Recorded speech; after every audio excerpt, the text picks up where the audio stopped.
Thanks everybody for making the time. Hopefully I'll make it worth your while. So we're going to be talking today about heat pump technologies and the future of those technologies, where we're at now, where we've come from. So let's just start with the agenda here. First, we'll talk about the evolution of HVAC equipment. And then we'll cover the changing technology landscape, including cold climate heat pumps, the new refrigerants, which are in effect now, integrated controls, and future technologies. And then we'll follow up with questions. And by the way, I am very, very happy to take questions and comments and have discussions as we go through this, as opposed to wait until the end. So please feel free at any time while you have a thought in your head to interrupt and ask a question. So energy sources timeline. This is what was creating the heat. And at one point in time in the 1970s and before, and believe it or not, I was there at that period of time. Not exclusively, but the most common systems at the time were oil furnaces and boilers. They were common. And there was a sprinkling here and there, depending on the regions of the country, electric baseboards and electric furnaces in some areas. By the late 70s and the early 1980s, you may know there was an energy crisis, and that changed a lot of things. And one of the things that did change was the switchover to simple natural gas heating appliances with standing pilots. And that's what I mean by simple. They were not complex condensing gas appliances. They were just a simple standing pilot. That switchover was spurred on by that energy crisis, generally speaking, and was associated with government incentives and the high energy costs of diesel oil. By the late 1990s and early 2000s, governments mandated the transition from that standing pilot gas appliance to what was called, and still is called, a mid-efficient furnace or boiler. Basically, the critical difference is we didn't have the standing pilot anymore. We didn't burn gas in between heating cycles. We used electronic ignitions, spark ignitions or hot surface igniters to ignite the gas when we needed it. That brought the efficiencies up to about 80% from what it was. By 2010, we went from the mid-efficients to condensing gas appliances. In other words, a large percentage, like with the mid-efficients, 80% efficient, 20% of that's going out of the chimney. So the condensing gas appliances figured out how to recover most of the heat that would otherwise be going out the chimney. Those were called condensing gas appliances, and they were mandated by government to meet a minimum of 90% efficiency, AFUE, annual fuel utilization efficiency, it refers to. And so now here we are. We have federal and provincial greenhouse gas reduction policies. We have policies for high energy performance homes, and these things are driving the standardization of what is very common now, heat pumps. Both as hybrid systems, that's coupled with a gas appliance, or as a standalone all-electric system. So that is the timeline of the energy sources. And other than the introduction of heat pumps into the market, there wasn't really anything major or revolutionary. These were mostly incremental changes along the way. So heat pump adoption timeline. Adoption of heat pumps has gone up exponentially. Now, you look at that graph on the left, and you can't make out the details of it, but what it is a graph that is provided by the Canadian Heat Pump Association, which shows sales, volume of sales since 2000 to now. You can see how sharp that curve is. And why that curve is that sharp is because In 2000, we had about 65 million in total sales of heat pumps. But by 2020, that number went from 65 million to $1.05 billion in volume of sales. So quite a substantial and exponential rise in heat pump adoption. Now, what that looks like in the graph, as you can see, we had heat pumps in the 70s. I put my first one in the late 1970s when I was an apprentice and didn't know much.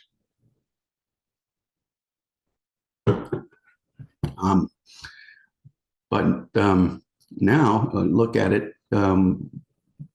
We are at 100 or $1.05 billion, and that was in 2020. So it's gone up since then.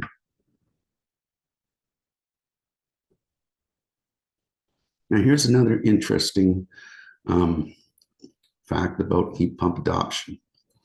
If you can see this graph here, the blue line represents gas furnaces. That dark orange line represents heat pumps. And this is the percentage of shipments of these products, heat pumps versus gas appliances, furnaces, since 2010 to 2023. And look at where these two converge. Somewhere between 2021 and 2022, there was more shipment of heat pumps than gas furnaces. They were overtaken as a percentage of sales. Gas furnaces were. If you look at the bottom, we have electric furnaces and oil furnaces. They've remained pretty well flat. There's very little activity since 2010 with those two types of appliances, heating appliances.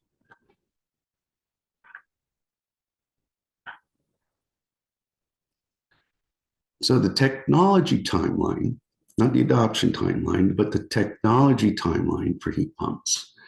If we look at it, before 1980, it was a typical single stage heat pump. It had a seasonal energy efficiency of about 6. That's for cooling, and a heating performance factor of about 5, less than 5, as a matter of fact. Now, this would have been, one of the ones that I first installed. Big, clunky, not very efficient piece of equipment. That would have been in the late 70s, in single stage. By the 1990s, the minimum energy efficiency standards increased to 10 SEER. That's a cooling efficiency, and 6.8 heating season performance factor. So it went up substantially. By the early 2000s, the minimum energy efficiency standards increased again, this time to 13 SEER and 7.7 heating season performance factor. And we started to see two-stage heat pumps around that time as well, as opposed to single stage. And the two-stage heat pumps made a lot of sense because you really didn't then and don't now need the full capacity of a heat pump all the time, because we have shoulder seasons in some areas. Those are long and enduring times of the year, with their relatively short winters compared to those shoulder seasons. And during those shoulder seasons, the two-stage heat pumps made a lot of sense. You just have 60% of its capacity operating. Then perfect. That's what we need. All we need. At least that's what we thought. Then in the late 2000s, we started to see what's called inverter technology.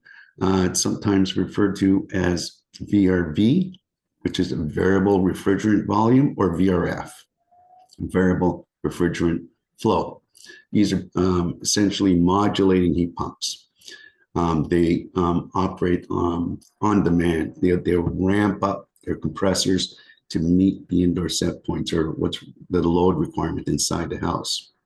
Very different, not on or off, not 2 stages, multiple stages. They were introduced in the late 2000s to North American markets. They've been around for much longer elsewhere in Asia and Europe.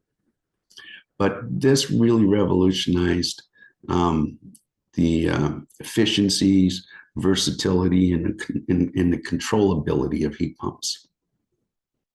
Now, we've had this inverter technology since then, and we still do now.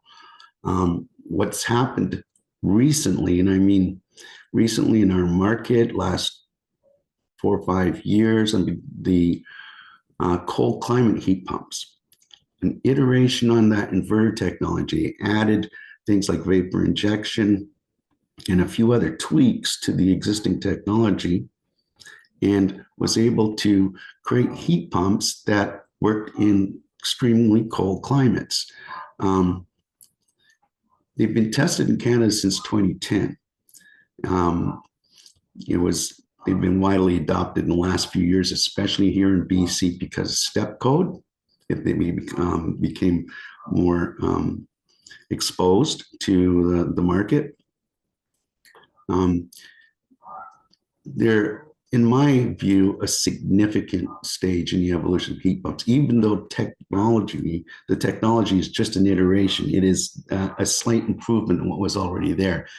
The effect of that slight iteration is profound, because now we can have heat pumps in every climate zone in this country. They can work down to minus 25 Celsius, in some of them even better than that. So that's the heat pump technology timeline. We'll talk a little bit about the controls technology now. Again, you can see from my gray hair, being around for a while, when I started, we were installing new systems, retrofits, and new construction, putting in mercury bulbs and bimetal thermostats. But then the 1980s came along, and we started to see digital and programmable thermostats. 1990s, one of the biggest things that made a difference were zone controls and zone dampers. In other words, we could take a centrally ducted system and split it up and control it in a way that one single system, an outdoor unit, indoor unit, or a furnace, can supply multiple temperatures to different rooms of the house, or different areas of the house, right? So you could get independent control over, for example, a master bedroom, then the other bedrooms, or one floor from another floor, and so on. And this was quite a breakthrough, and we saw that in the 1990s, and then in the late 2000s, we started to see smart thermostats. They weren't so smart when they first came out, and they're still on that path to absolute intelligence now, even. But that's when they first started to come out, was in the late 2000s. And now, we have thermostats that are AI powered, with remote connectivity and integration with other home automation functions. It's come quite a long way from that mercury bulb.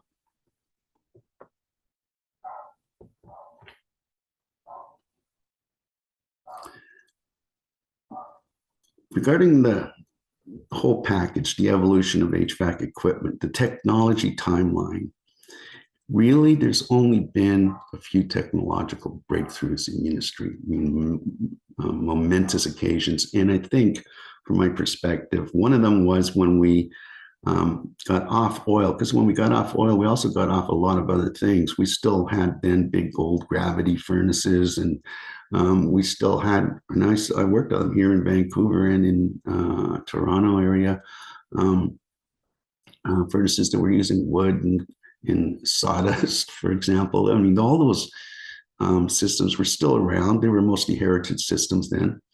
That transition to natural gas changed the industry dramatically. And then the advances in the technology were, again, incremental. They were just steps along the way. We went from, plain Jane standing pilot to mid-efficient with a spark ignition to a condensing gas furnace, all gas appliances.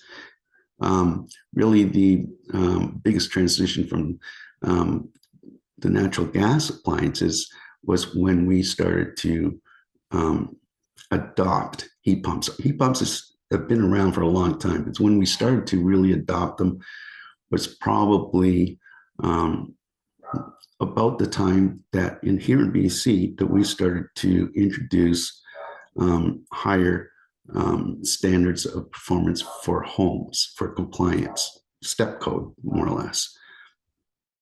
Otherwise, the distance between where we were in the 1970s to the present is really a series of iterations and improvements of existing technologies. And I don't see any reason why that's not going to continue to happen for some time.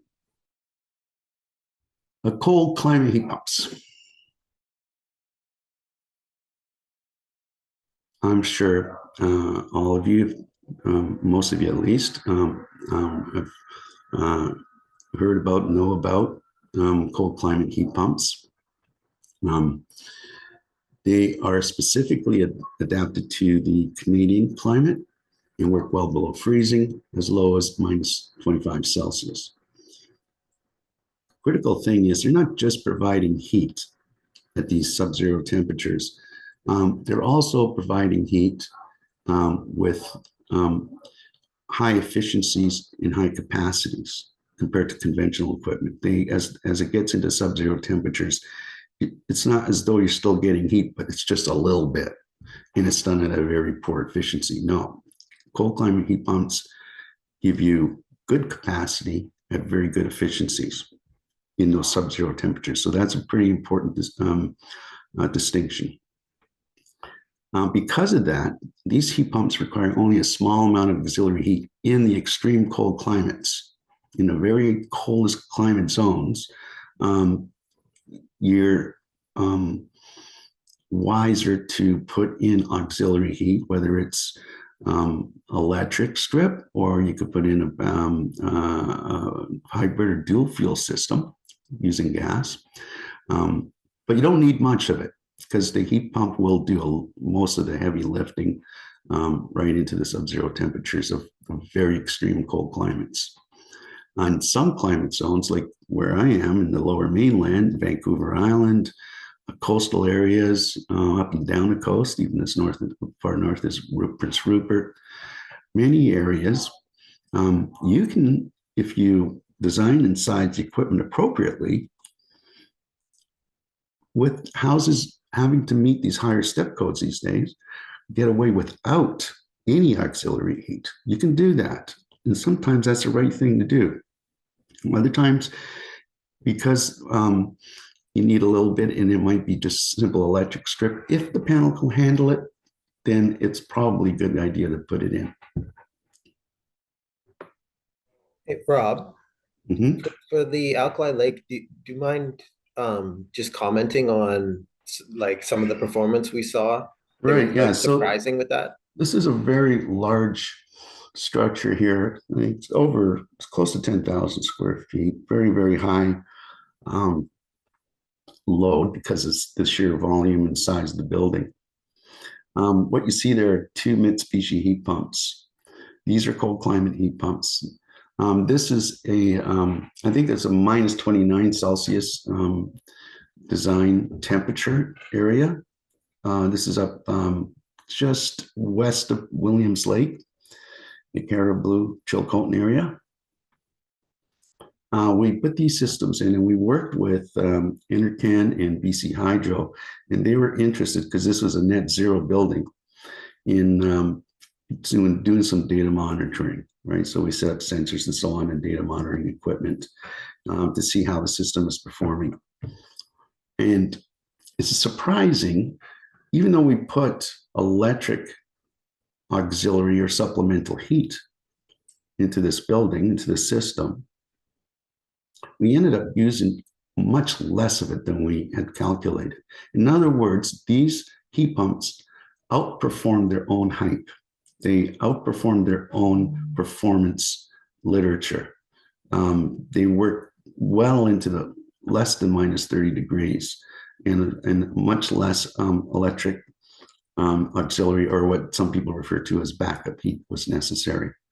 So it's a great eye-opener for not just for us, for everybody involved, about the capabilities of cold climate heat pumps.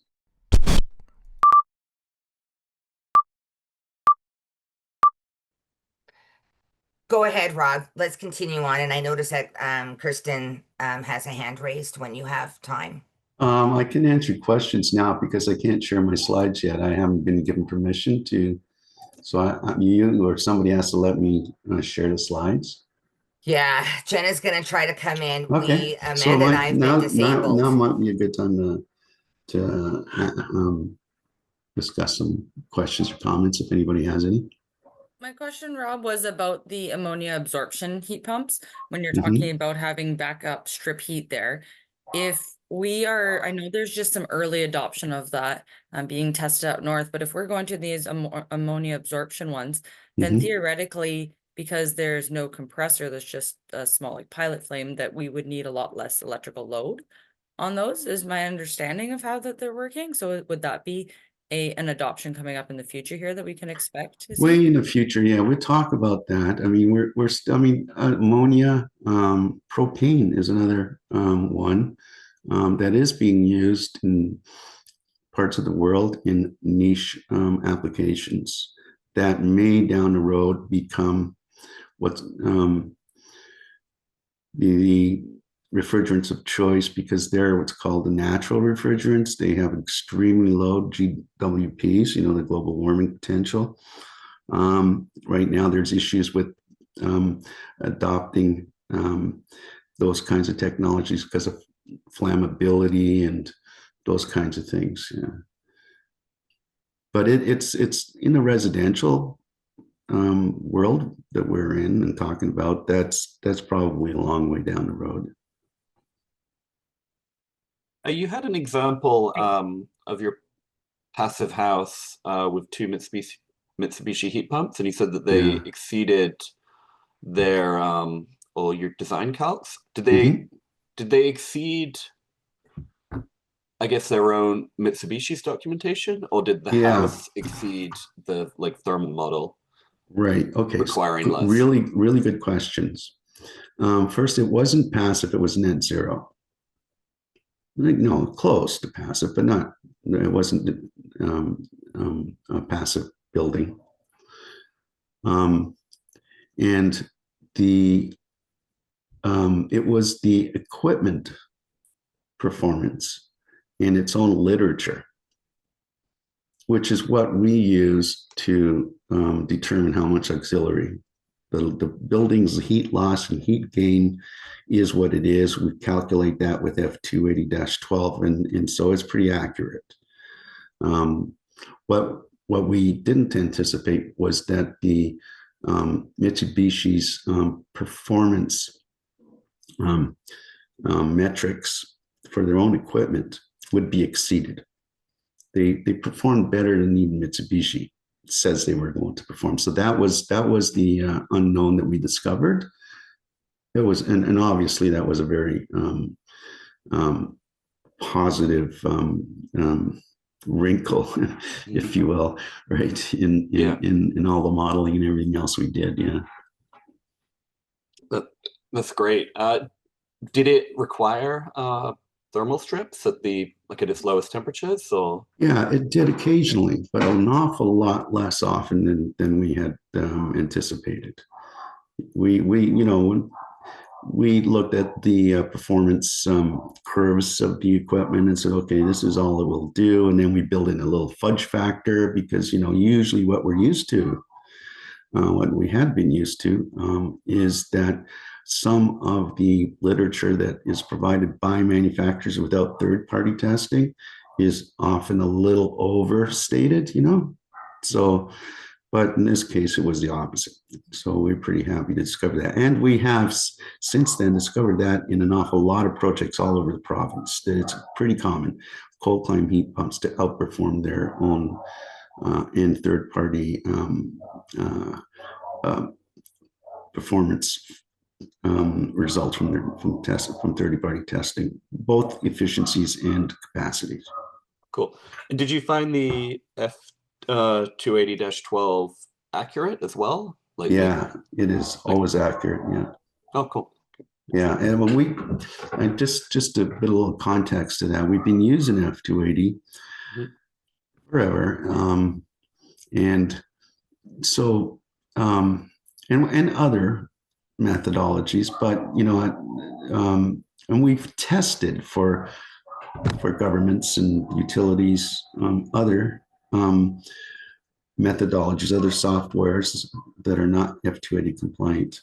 And ultimately, we have, like many others, not just us, discovered that the F28012 is the most accurate.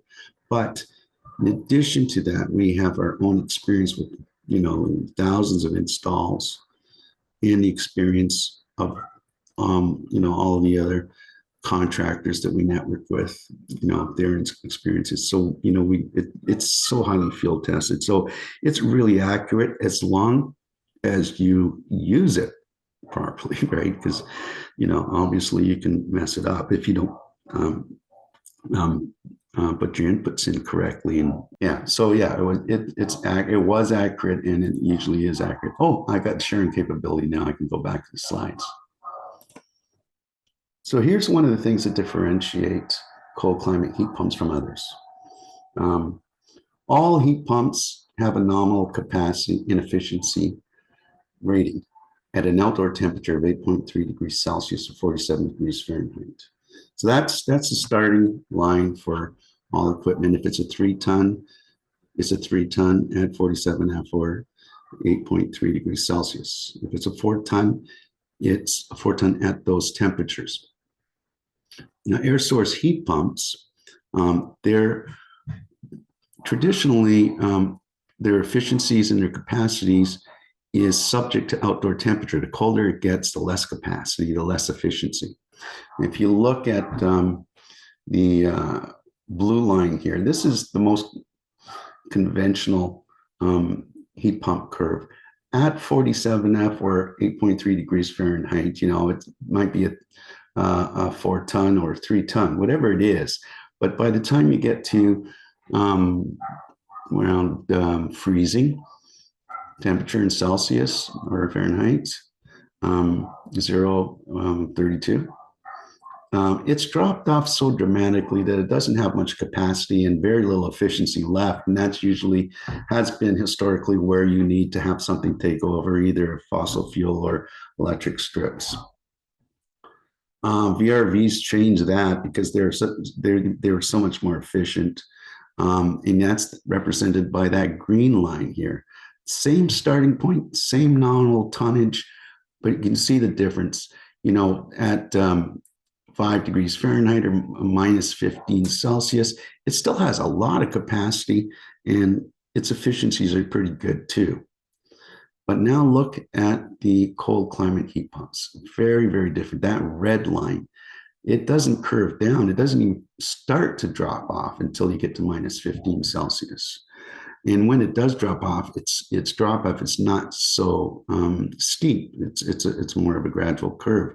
So at these sub-zero temperatures, you can see you are still maintaining high capacity and high efficiency. Very different.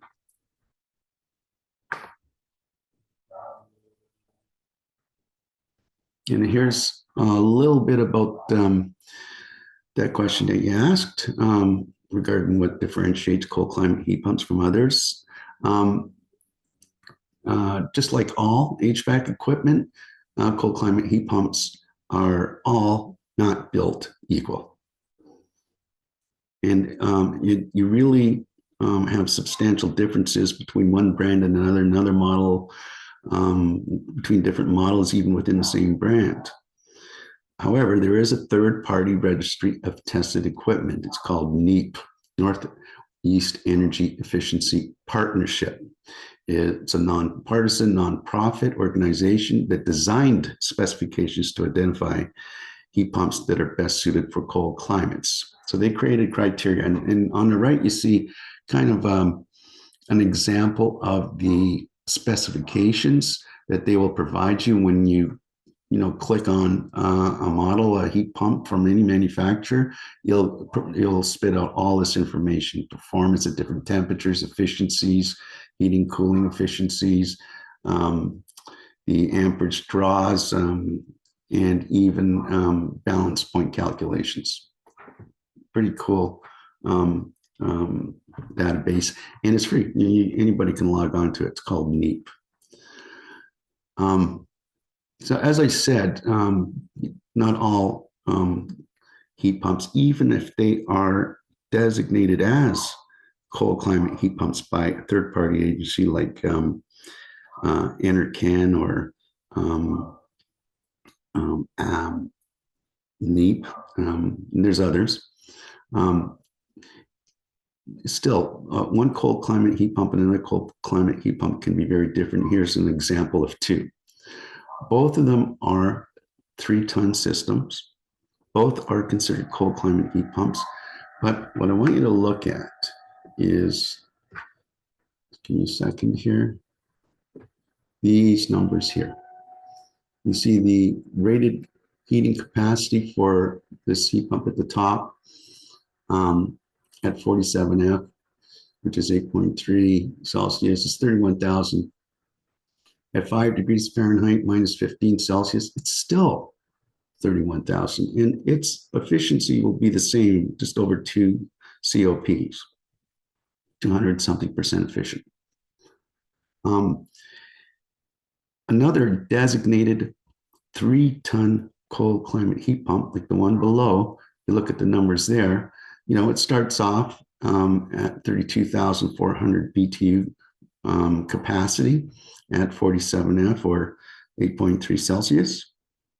But as the temperature drops and when you get to minus 15 Celsius, it is now 23,800. It's lost a substantial portion of its capacity. Its efficiency has also dropped off. So you can see that there's a difference. Both heat pumps are rated as cold climate heat pumps. One can deliver the same capacity as it started with at sub-zero temperatures, the other can't. And they're all different. They're all variations of these two examples. So cold climate heat pump, first of all, should be something that meets the definition of cold climate heat pump by a third-party agency. It could be NEAP, the Northeast Energy Efficiency Partnership. Also, some rebate and incentive programs have a list of eligible cold climate heat pumps. You could use those as well. So this is something that a contractor should do for their client. It's not the responsibility of the homeowner to seek out all this information and digest it, disseminate it, understand it, and all that. I mean, it's pretty helpful if you can and are willing to do that. But this is something that contractors need to do as part of their diligence. So Rob, we've got a couple questions in the chat here. Let's just see. Sorry, Todd. I hope this is still relevant. Could Rob explain the difference between the rated versus max and min capacities in the NEEP database? In other words, what rating should homeowners and installers look to? It's a good question. I mean, ideally, we have these two examples here, one on the bottom, one at the top, both 3 tons, both cold climate heat pumps. If it were me, I would always go for the better one, the one at the top that's maintaining. It has that flat line right into sub-zero temperatures. It has the same capacity and efficiency. However, there are always other mitigating circumstances that need to be taken into consideration. The one on the top is going to cost more. Maybe it's worth it. There has to be some calculations and cost benefit analysis, even a rudimentary one done to determine that.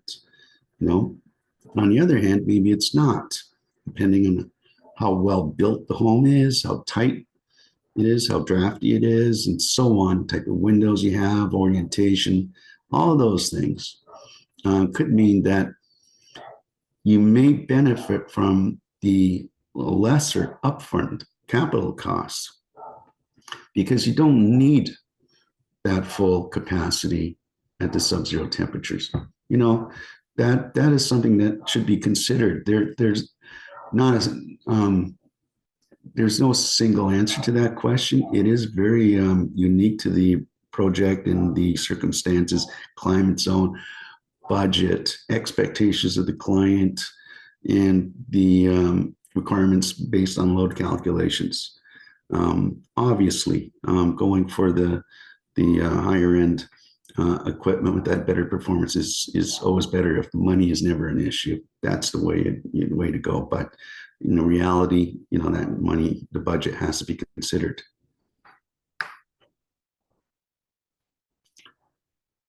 Sorry, I hope that long-winded answer was enough. So cold climate heat pumps resolve the common complaint that in most of Canada, heat pumps are ineffective for large portions of the year. This has been something that we've heard for decades. No point putting heat pumps. It's, Northern Ontario, Northern BC, it's Kootenays, it's Caribou.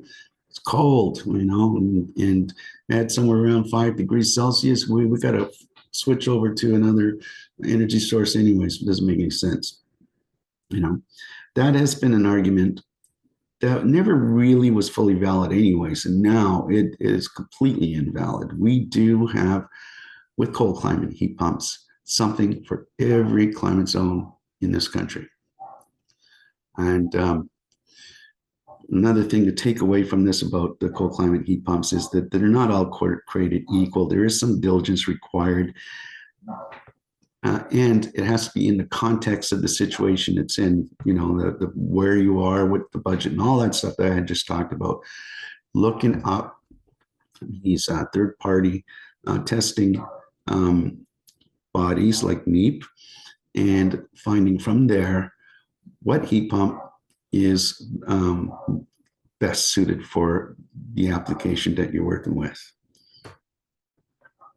Also, one thing I forgot to mention is one of the other considerations is a really critical one. We come across this quite often in Vancouver and the Lower Mainland, you can pretty well get any product you want, or you can get equivalents. But if you go into the regions of the province, which we work with quite a bit, and with contractors, we design systems, we find very often that, there's a region where there's only a handful or less of contractors, and they happen to only have a relationship with that dealer, with that manufacturer, that supplier.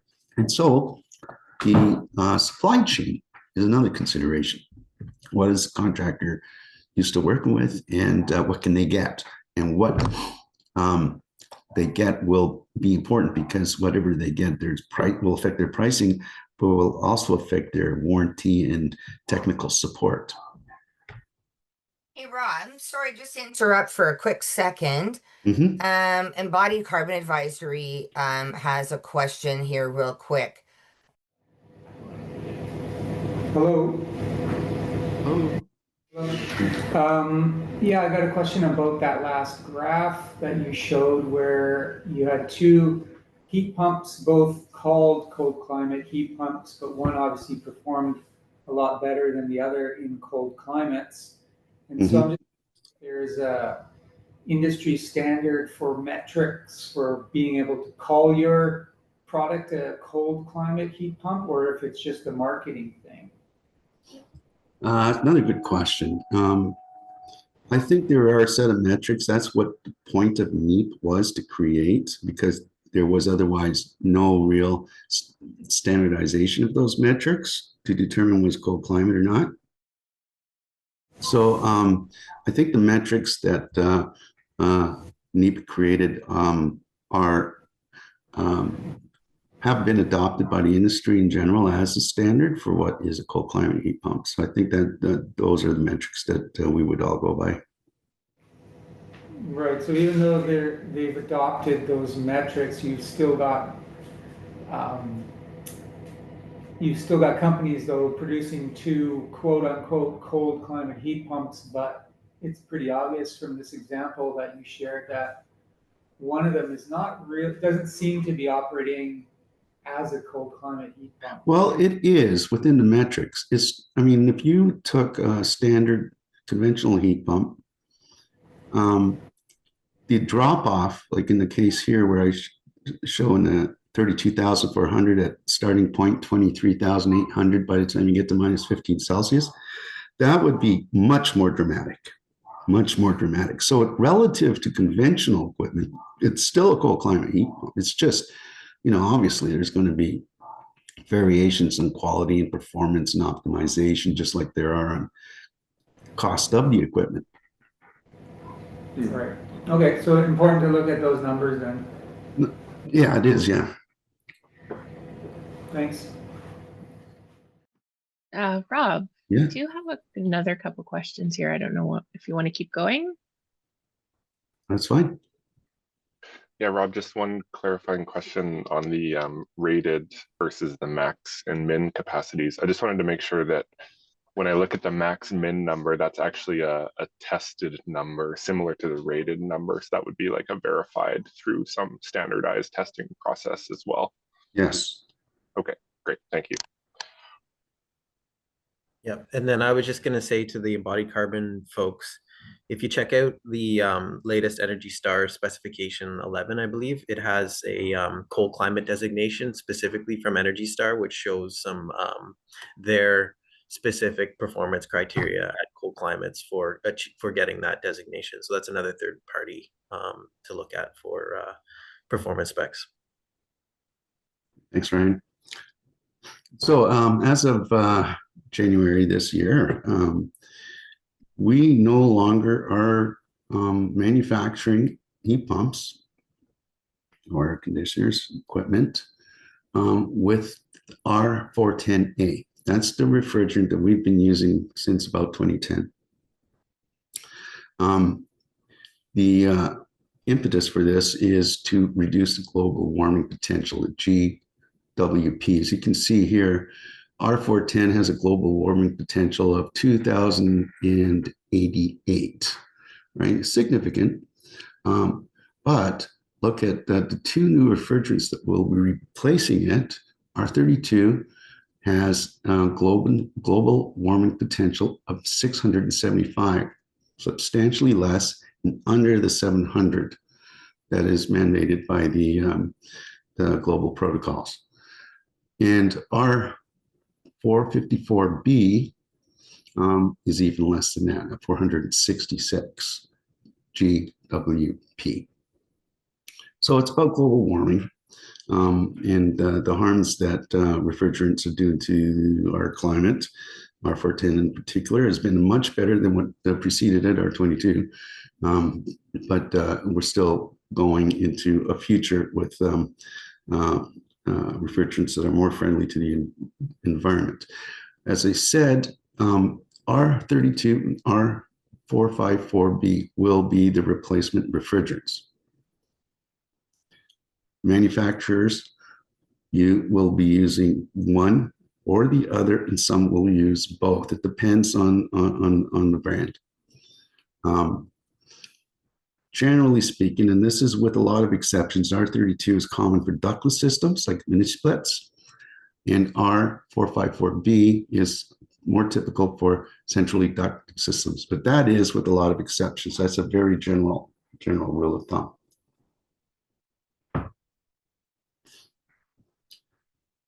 So at the end of last year, these manufacturers stopped producing products containing R410A and have switched over their factories to producing one of the two new refrigerants. Heat pumps using R410A will still be available. They'll be available until whatever has been manufactured and is sitting in warehouses is no longer available. So you can still get an outdoor condensing unit that is R410A refrigerant if your supplier has one available or has access to one, but there's no new ones filling those warehouses. However, parts and components, all the things used to maintain or repair existing R410A equipment will be available for probably 10, 15 or longer years. I think the phase out time is 85% by 2036. So it'll be quite a long time.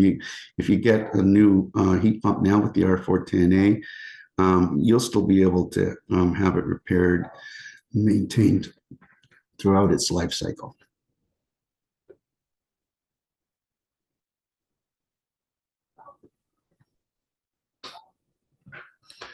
Now, I want to say that we've been through this before because we have. I happen to be around for that. In 2010, a ban was put into effect on the production and import of R22 products. to be completely banned by 2020. But the actual 410 products start to emerge within years. Pretty soon there was, you didn't see R22 heat pumps and air conditioners out there anymore. But although R410A became the standard refrigerant within a few years, the R22 systems were still maintained and repaired for another decade. In fact, there's still some out there now, believe it or not. So the transition period, if you have an existing system that doesn't have the new refrigerants, is quite long, and it's a comfortable transition that way. The new refrigerants are referred to as A2L, and that is an ASHRAE standard. ASHRAE is the American Society of Heating, Refrigeration, Air Conditioning Engineers, and they set standards for practically anything to do with HVAC. It's a safety classification, which determines the flammability and toxicity. Both R32 and R454B are classified as A2L, whereas the R410A was an A1 refrigerant. So the flammability is a little higher. It's lower than other refrigerants, but it's a little higher than R410A. But I want to emphasize that it's still very low flammability. It's not an issue for a number of reasons.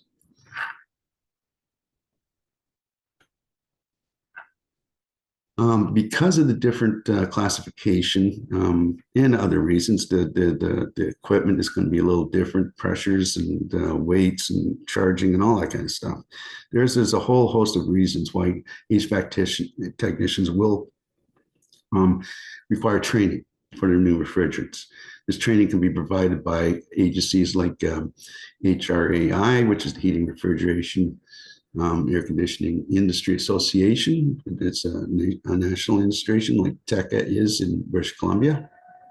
But also, probably the majority of the training for technicians has been coming from the manufacturers themselves for their products. And those are just as good. The technicians taking any training, whether it's from manufacturer or from an organization like HRAI, is going to learn refrigerant handling and transportation safety. They're going to be learning proper installation and service guidelines, flammability considerations, and associated codes and standards. Technicians will also need to retool to a certain degree. You're going to need recovery machines, vacuum pumps, leak detectors, refrigerant manifolds, gas regulators, and other things.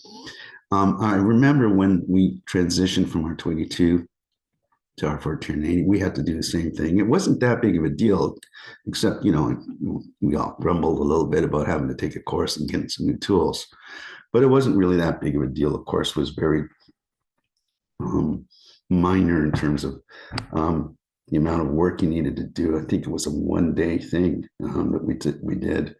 And the switch over to the new tools and equipment to install and service the new equipment. It was just like any tools. If you buy something that you can use for decades, then why not? It's not bad to have more tools if you're a technician. Regarding new refrigerants, for the HVAC industry, contractors, technicians, and suppliers, there's going to be a small and manageable disruption to the practices. And I consider it more of an adjustment than a disruption. You're just adjusting to new stuff, which you should be doing all the time anyways. As I said, we went through this as recently as 2010, and it was okay. It was no issues, just little hiccups here and there, and a little grumbling, as there always is when any change happens in the industry. But back then and now, homeowners won't notice much, if anything at all. And you're still requiring from your contractors their diligence to know what they're doing, to be certified for their trade and to deliver for you a system provides comfort and health that meets your expectations and your budget and other things. So it won't, you won't notice it from a homeowner's point of view. If at all, it'll be very small. There's going to be a little bit of a price difference. Is that what you're going to bring up, Ryan? Yeah. Yeah. You know what? I'm a little, you know, is generally speaking, there's an agreement. There's going to be a 15% increase in product costs. But we're at a time where everything is changing so much with global trade and product supply chains.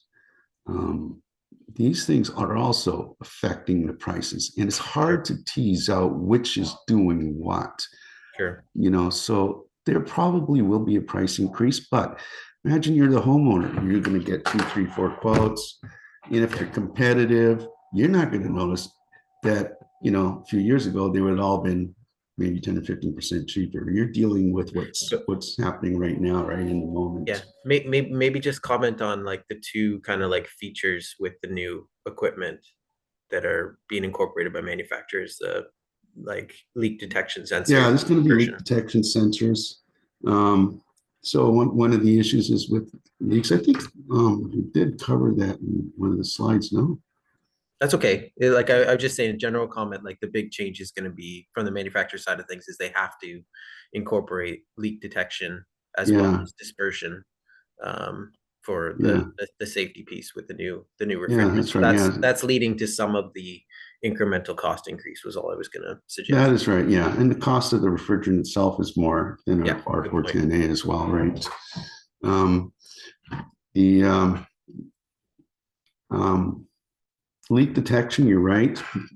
There will be on board. The manufacturers will put those leak detection systems on board. They'll have to be controllable to the point where they integrate with the fan coil, for example, turn on the fan to dilute the air. They'll have bypass mechanisms and those kinds of things. They'll have onboard safety technology to deal with the flammability factor. Yep. You know, so that's one of those things, like, you know, from a homeowner's point, this is something that refrigerant techs need to know, right? And they need to know what's coming, what's in the box. Homeowners don't need to know what's in the box as much, because it's just like your gas furnace, you know, or oil furnace, whatever. They're extremely flammable. Of course, it's a flame that's heating your place, right? And there's all kinds of leak or safety technology on board those things that homeowners really don't need to know about. It's there. It's required, and the technicians are certified to deal with them. I guess, and the only last point is like systems that are R410A are not going to be able to be retrofitted. Yeah, then you can't go backwards. You can't go backwards. Yeah. So like servicing those will be servicing those, and servicing and installing the A2L equipment will be completely separate. Anyways, that's right. Yeah, if you have a R410A system in the house, and you're thinking you'd want to upgrade to the new refrigerants, you can't do that to your existing system. You're going to have to change it out completely. Okay, so controls. Boy, this discussion can go deep into the weeds. So forgive me if I'm going to try and avoid doing that. Remember, we talked about that mercury bulb thermostat. You know, I installed quite a few of those back in the day when I was a dumb apprentice. But now we're in the age of smart thermostats. And they're becoming integrated with the Internet of Things. They're becoming interconnected. Sensors will monitor and adjust HVAC performance in real time to enhance efficiency and comfort.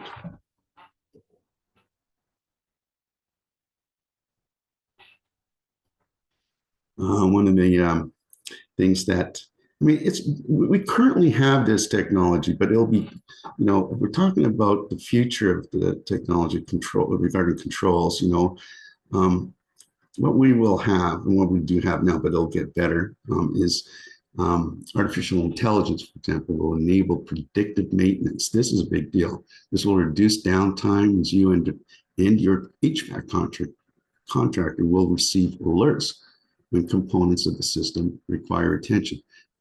Of course, this will reduce the system failures and extend equipment life cycle. So you imagine, I mean, we already can do that now. We have systems, mostly higher end stuff, where contractors will have alerts that pressure's dropping on that circuit, or you know, amperage draw is getting too high. Well, anyways, it'll give you a heads up that something's happening, and the mechanical contractor can then deal with it immediately. They can watch the performance of the system remotely, just like the homeowner can control the temperature set points and fan on and off and those kinds of things remotely. So that's a huge step from that mercury bulb. Onboard analytics will optimize operating and comfort efficiencies. Analytical data will be stored for reference to review operating parameters. This is great. I mean, this has been around for a while with proprietary controls for some products already. And it's wonderful to be able to go to the thermostat, go into that part of the thermostat that's just for technicians, and see, you know, how's the system been doing? How many on cycles and off cycles? How long were their duration? You know, a whole bunch of analytics that can help you as somebody maintaining or troubleshooting the system. It's very, very useful stuff. And this will get even better.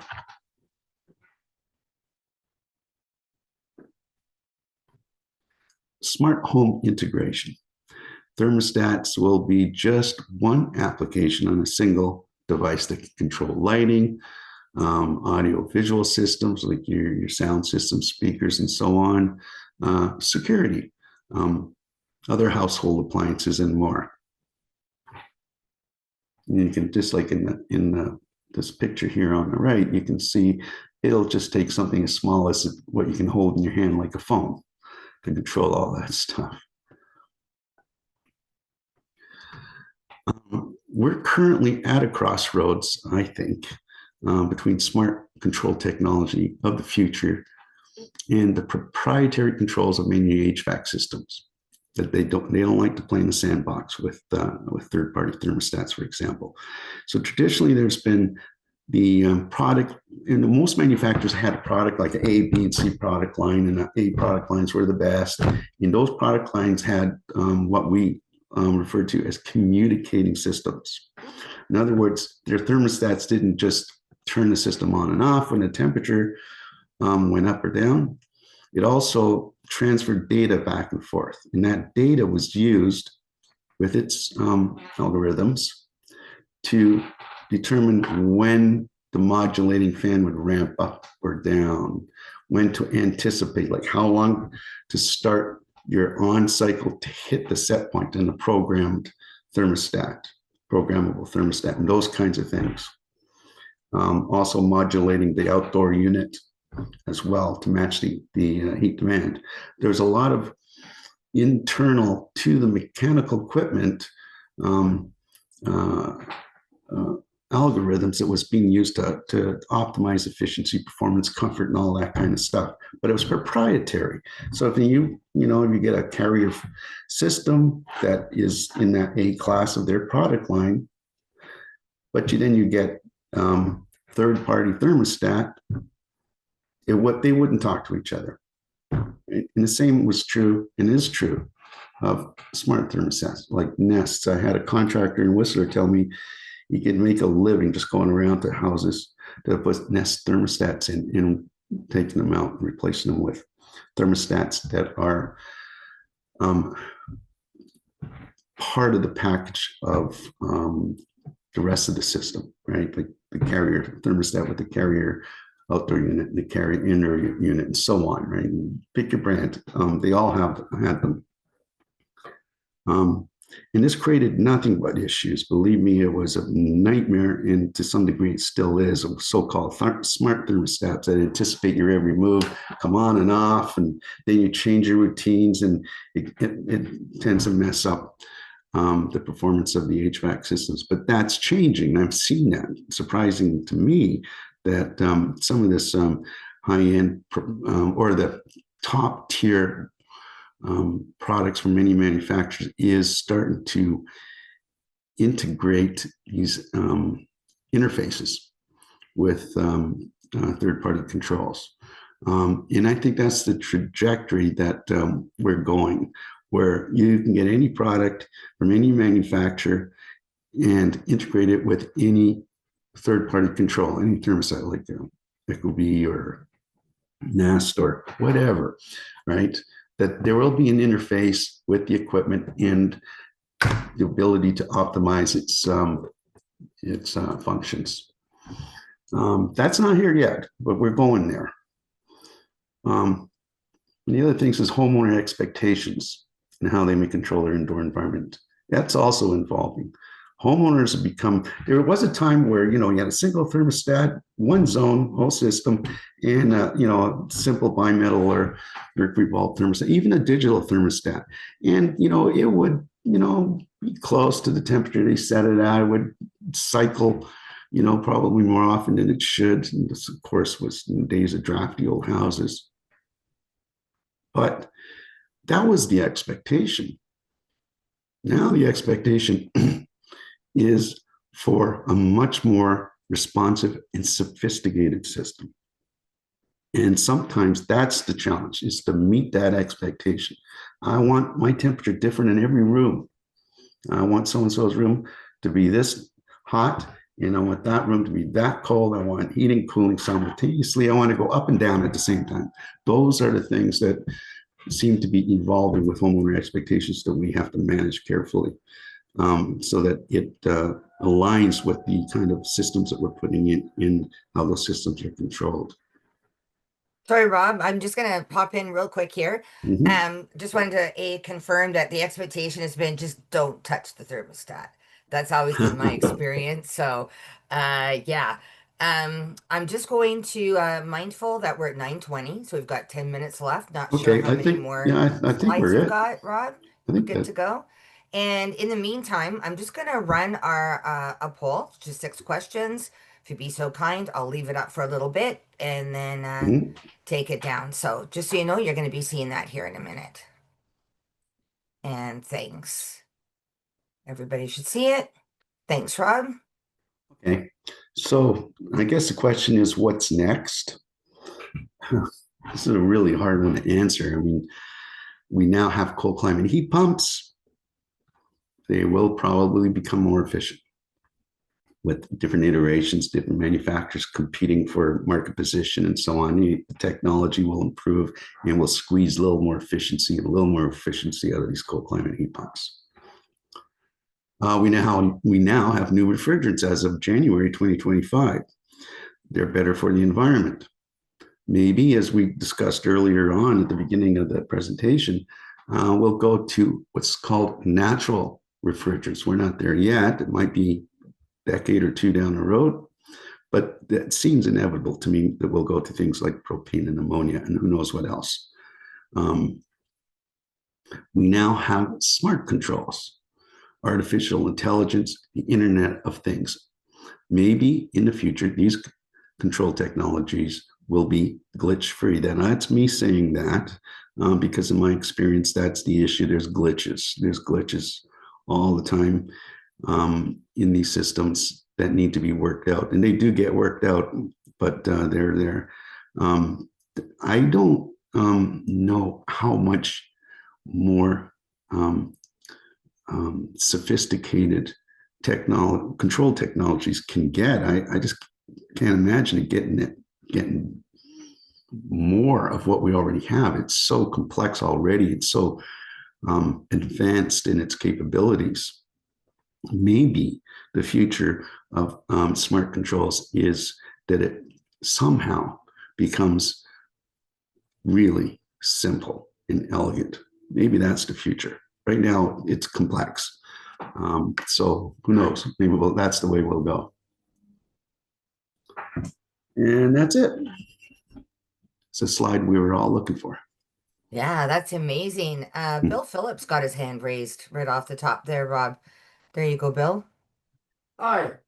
I noticed that this is all air-to-air heat pumps. Is there a development of the same database on water-to-air heat pumps? Well, air-to-water heat pumps, like used for Heated floors. yeah, heated floors, radiant, baseboard, radiators, and so on.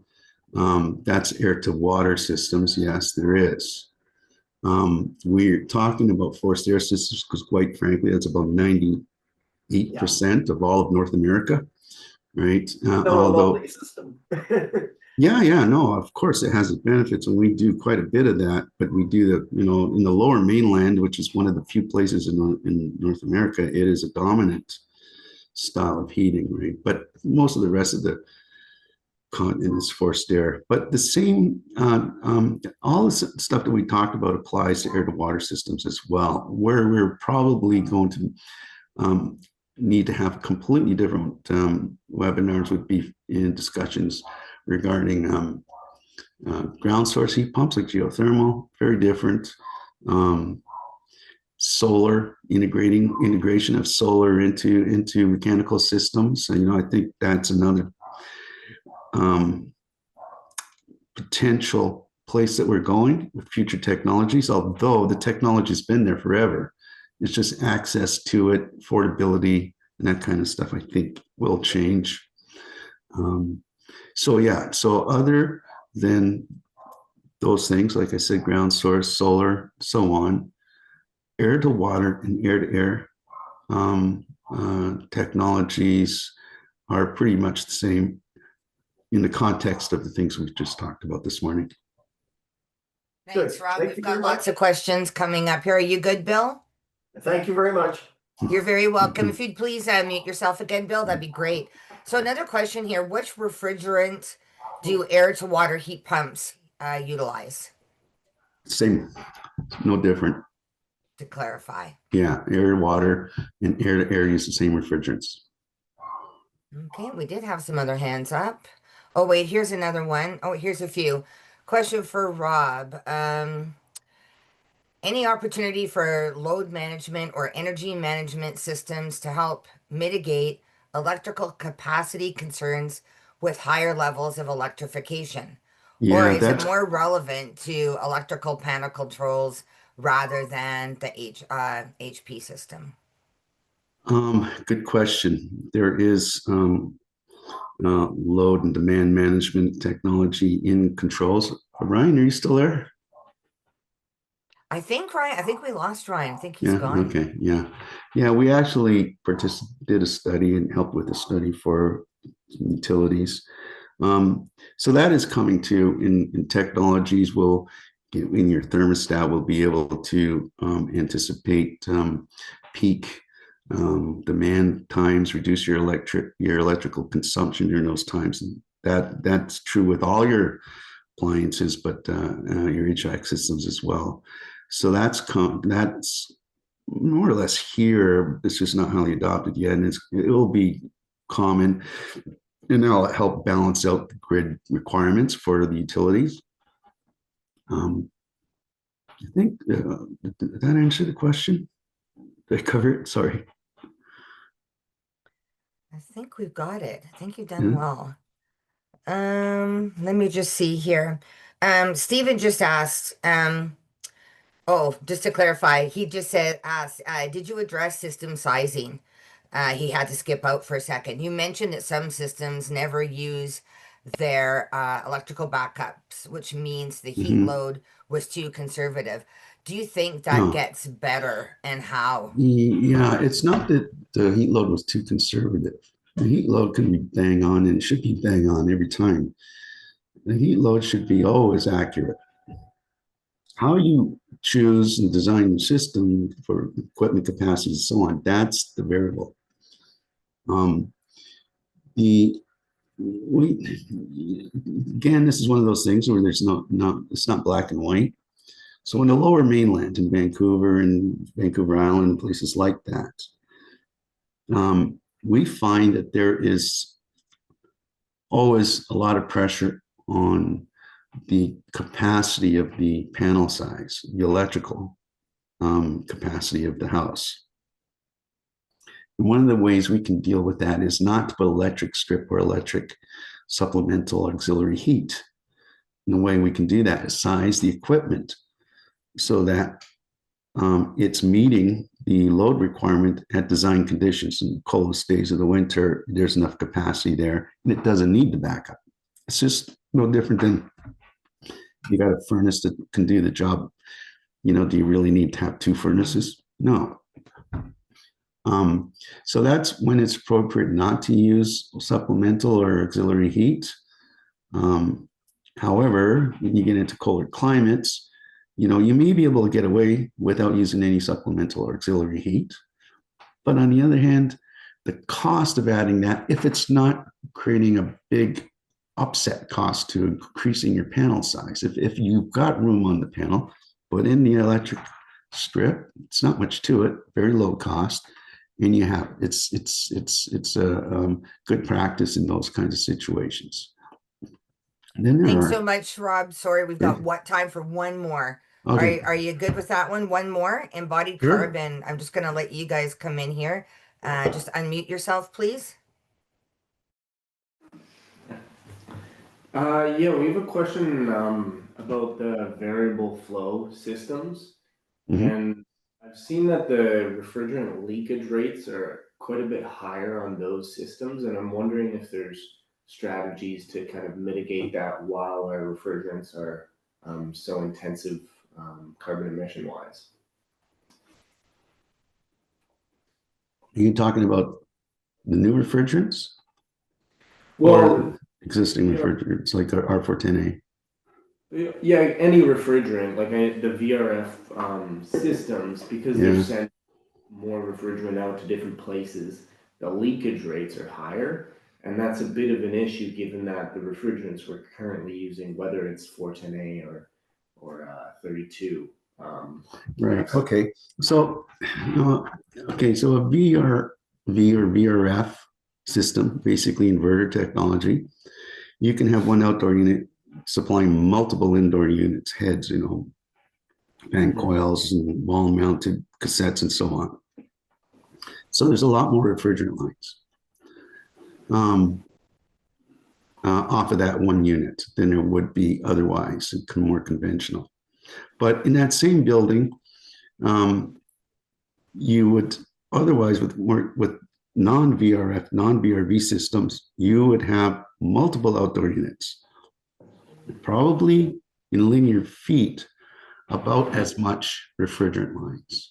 And so the potential, if you correlate linear footage of refrigerant lines to potential for leakage, is the same, whether it's VRF or not. There's no difference. The biggest factor is the installation practices. That is the biggest determining factor of whether there will be leaks or not. Excuse me.